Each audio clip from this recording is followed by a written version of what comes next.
for Donald Trump threatened to impose 35% tariff on innovative food across Africa, South America, and Caribbean signals a shift in Bharat's global outreach strategy.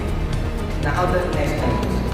Indian astronaut Shubhanshu Shukla, part of Axiom 4 mission, is set to return Earth on July 14 after completing 14 days on space. Second, monsoon rain have caused flooding and traffic chaos in Delhi, Haryana, Rajasthan, and Himachal Pradesh. Third, Kavar Yatra began across India. Over 5 crore devotees are participating in Kavar Yatra.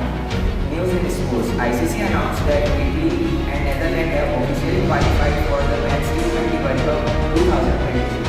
Second, the fourth day between India and England test match at Lord's ended up with Will where England gave target of 193 remaining 116 out. Today's weather forecast. Temperature will be 28 degrees Celsius, wind will blow at the speed of 90 km/h.